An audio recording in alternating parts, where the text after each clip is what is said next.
Good morning, Captains. I'm Matt Hall. And I'm Aaron Miller-Tam. Today is Tuesday, February 2nd. Welcome to another live episode of WK Today. Let's start by taking a look at this week's weather. Thanks, Aaron. The unseasonably mild temperatures will continue to stick around for a few days. Today's high will be around 40 with some scattered rain showers, while tomorrow looks dry with highs in the mid-40s. By Thursday, a cold front will be moving through and bring severe weather with it. According to the latest models, we may get hit with some rain, while the East Coast may be hit with blizzard-like conditions again. Temps are back on the rise by Friday with high temps close to 40 degrees. That's all for weather. Now back to you guys at the news desk. The Flint water continues to be a leading story.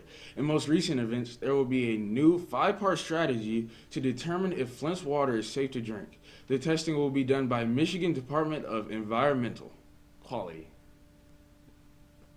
The strategy was pitched to the U.S. Environmental Protection Agency yesterday, and they hope to know the quality of the system by mid-April. The 2016 election is underway. The Iowa caucus took place yesterday. Republican Senator Ted Cruz won with a 27.7% of the vote and a 3% victory over Donald Trump.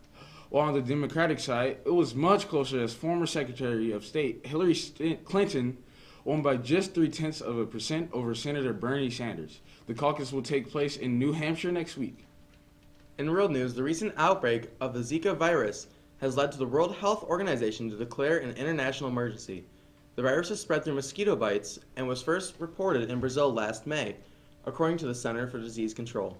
One of our very own WK Today crew members took a deeper look into AP classes and how they can benefit a student. I teach AP Literature and Composition for 12th graders. AP classes are like the freshman year college level class, so it allows students the opportunity to kind of see what a college curriculum would be like, and it also provides the opportunity to earn college credit if they pass the AP exam at the end of the year. I teach AP Chemistry. Have for many years. They are a college level class, so you could get credit from the college that you go to, or you just could have a very good understanding of the material, and then your freshman class at wherever you go is a lot easier because you've already had everything. It's more challenging. They're geared towards college-bound students. They go faster. They are more in depth, and generally that is harder, yes. I teach AP Statistics. I think the difference between a normal class and an AP class is the pacing, how fast you go through chapters, how many tests you have, and the independent work that's required in order to pace yourself through the test and the note-taking and the extra practice. I teach the AP portfolio class.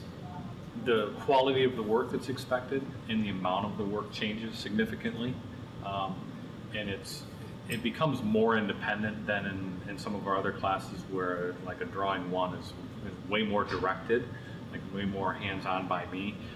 In a portfolio and an AP class, it's more about individual work and me being there more as a guide, so to speak. My AP class is by instructor recommendation, so it'd be either myself or the other art teacher, Mrs. Groff. We have a conversation with them if the student's interested, or sometimes we identify the students and we'll ask them if they're interested. And that conversation happens because we feel that they're capable of handling the work and the workload. Otherwise, we're very cautious about who we let come into that class because of those things. As you can see, we offer many AP classes, and they can help you once you get to college. Students Leading Students is looking for donations for new Crayola or Rosette crayons, color pencils, coloring books, word searches, ribbon or string beads, and other child-friendly activities to donate to St. Jude's Children's Hospital. Donations can be dropped off in the main office or academic center, and they are due by February 22nd.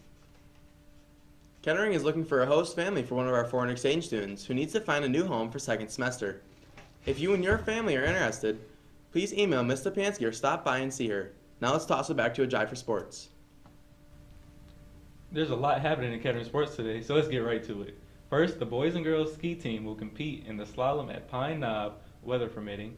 Next up is boys basketball team who will travel to Lakeland while the girls' basketball teams are home against Lakeland. Freshmen play at 4, JV at 5:30, and varsity at 7. Girls gymnastics takes on Walled Lake Central beginning at 6:30. In addition to all of these great events, there will be a brief informational meeting for any girls wishing to participate on the girls' track and field team tomorrow, February 3rd, in the cafeteria starting at 2:30. Please see Coach Lydell in room 206 or Coach Cass in room 408 with any questions. And don't forget, if you are interested in becoming a caddy, please see Mrs. A. That's all for sports. Now back to you at the news desk.